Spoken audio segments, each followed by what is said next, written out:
Today, I just needed a little encouragement, so I made it myself. What about you? If your art could talk today, what would it say? Come join me as I make some art in my newest sketchbook, which is, guess what? Just a book. Just a book. So I'll show you how I'm using this with some gouache paint. I'll show you what I wrote to keep the words in my brain all the time, and I'll show you how to make your own as well. What do you need to hear today?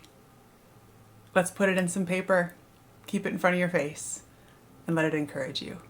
So one thing I love about my family, this is my mom's side of the family, we do not need any occasion to give people gifts, nor do we need to have any kind of value associated with those things to make them gifts. I went out to lunch with my aunt and my mom the other week, and my aunt handed me this book. She's like, I have a present for you. I looked at the book, and it is a book that my uncle ordered from a used bookstore. He was so excited he found this book by his favorite author and got it and looked at it and was like, well, what the heck is this? The book came and it was in Swedish. So my uncle does not know Swedish. So he did not know what to do with the book. And my aunt said, I know exactly the person to give this to because I took 5 semesters of Swedish in college. Sadly, there's a lot of things I do not remember. However, I absolutely adore the Swedish language, and I'm always happy to have a book with Swedish in it. So this is now my new sketchbook. There's zero pressure in here because it is not only a book that I have not read and will not read, as you can see by the paint on it, but also it's just a really easy way to have a fun book on hand that whenever any words do poke through, I'll love it because they're in Swedish. And why not, right? I have this giant new hardcover book that I can use to do whatever I want. And that is what I did. Today I'm using gouache paints. Gouache, if you're unfamiliar, is how do I describe it? I was going to say it's a lot like watercolor, but it's kind of not. You can water it down. You can make it very smooth. It's very pigmented watercolor, so it's more opaque, or can be if you don't put too much water in it. I'm using it full strength right now, and it goes on a lot like acrylic paint, but it is very matte. It has a very matte finish. It's not very shiny, which is appealing for many ways, and you can get lots of different types of gouache. This is acrylic gouache, which when it dries becomes like acrylic paint in that it is permanent. If you add more water, it will not rehydrate and it will not become water soluble again. That's it. With true gouache, much like watercolor, if you take it and you let it dry and then you put water on it again, it will reactivate. This does not do that. All right, that's my gouache lesson. But I use it a lot like acrylic paint. So for whatever it's worth, that's what I do. Using a little bit of a spatula. This is a great color. See, my obsession with fluorescent red has been a long time in the making. When I bought these paints back in like 2017. There was a day when I wrote all the years on my paint, so I knew how old some of them were, so I knew when to like not trust that paint was going to be great.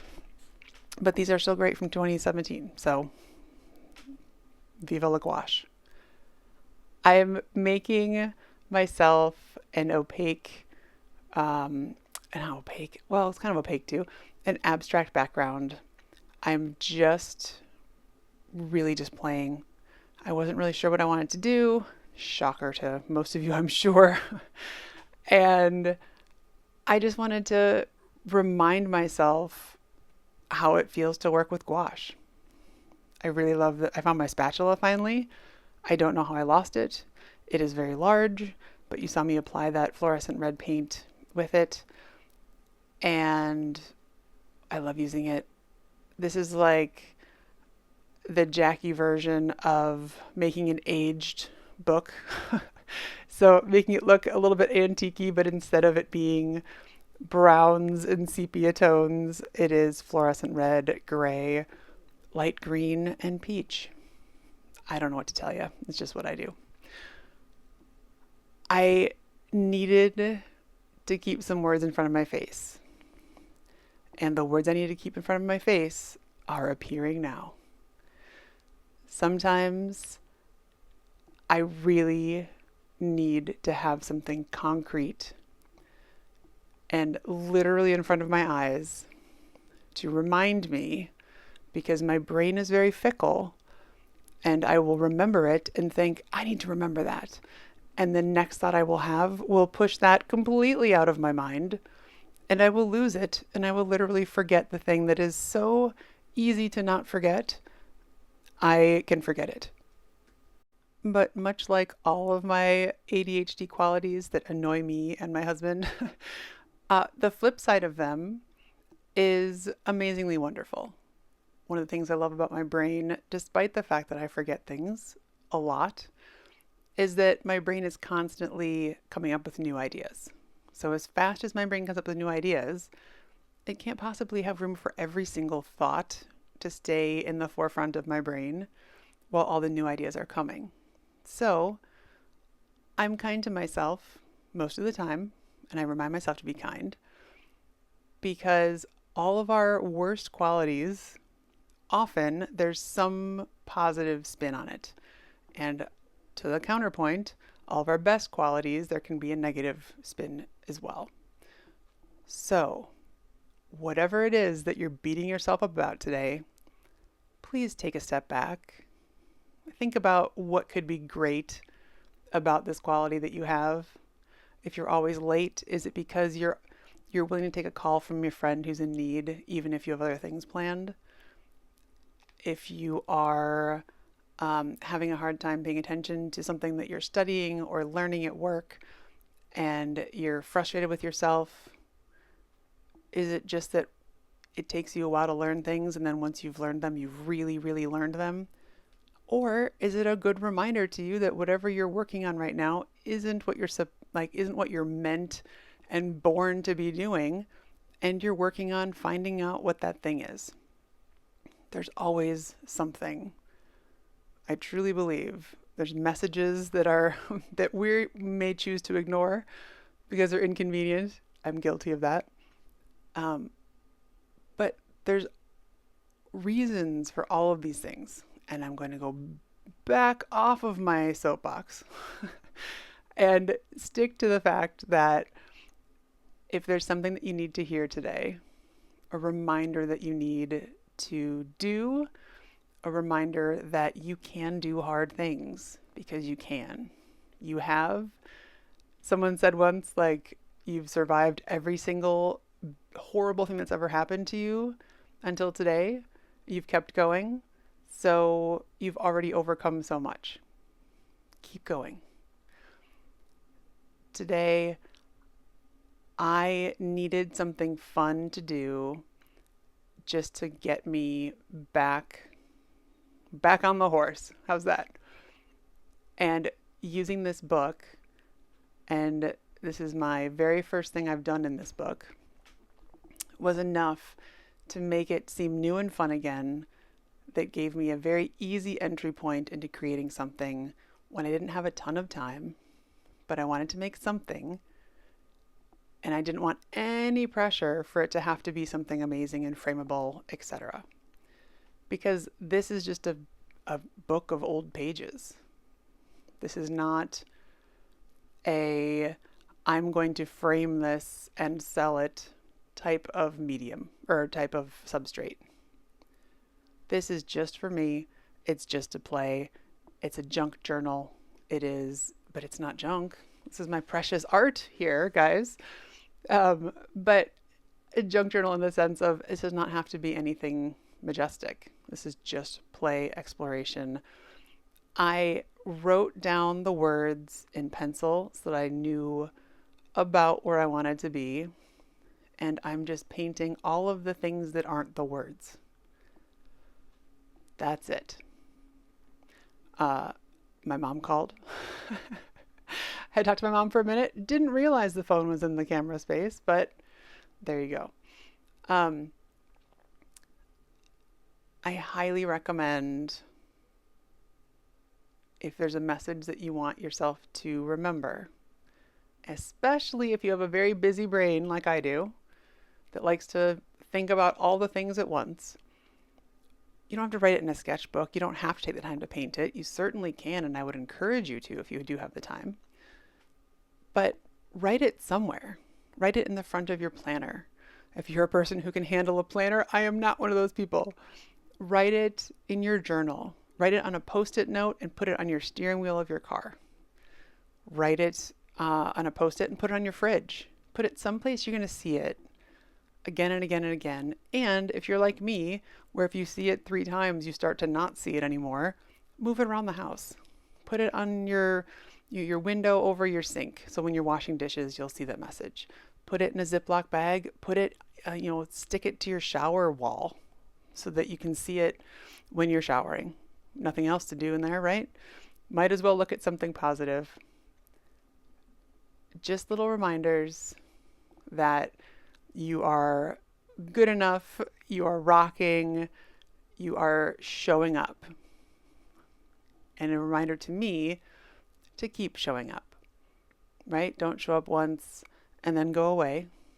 Keep showing up, and showing up can mean anything. For me, showing up means that I want to make art, even when it's inconvenient, even when I'm feeling weird and doubtful and insecure, even when I bought new cameras and then the quality of the camera was so great that my computer absolutely filled up and will not work in editing software because the files are too big. So for those of you waiting for updates on my huge giant commission project, that's the problem with those videos. They will be there. I will make those videos, but it is so frustrating right now because things keep shutting down when I try to work on them. So I will figure that out a different time. In the meantime, I figured out a different system so the file sizes are manageable from this point forward, which is why I'm able to make you this video today. For me, I want to keep showing up. What is it for you? Do you need a reminder that you're brave? Do you need a reminder that you are an artist? Whether you have any accolades or formally trained talent or anything else, that you are capable of expressing yourself through artistic means and crayons and pencils and paint. Do you need a reminder that you're just a human and you can't do all the things? Also perfectly valid. Do you need a reminder that your kids are going to be okay? I need that reminder too. Maybe I'll do that on the next page.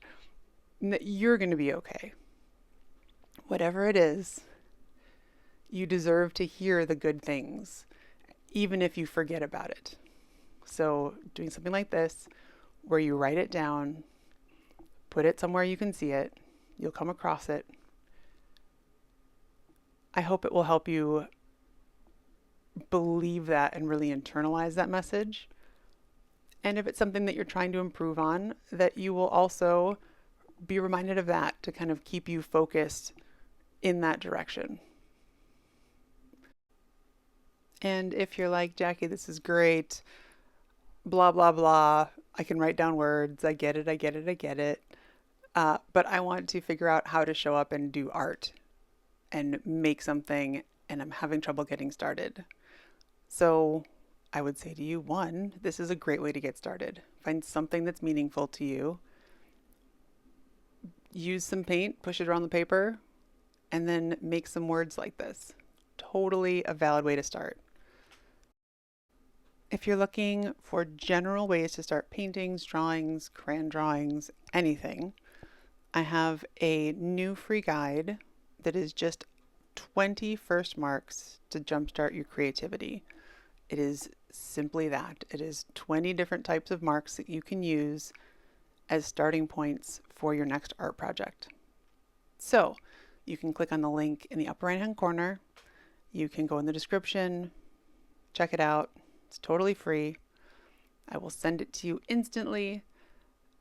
And hopefully it will be a help to remind you that you don't have to start with Mount Rushmore. You don't have to start with something that can be hung in the the Tate Modern in London. You can just start with something very simple, just to get the ball rolling, just to get the canvas so it's not quite so perfectly white anymore. Then you have something to react to, and then you can keep building. And it takes away that performance anxiety that sometimes we get too much in our heads, and it's just hard to start. So take a look at it if it's helpful. Give yourself a mantra for today, wherever you choose to write it.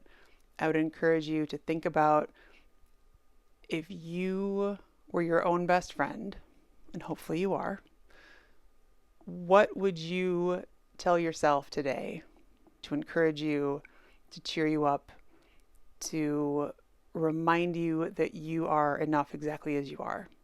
Write that down. Keep it in front of your face today. And if you are in the mood, let us know in the comments what it is that you're going to tell yourself today.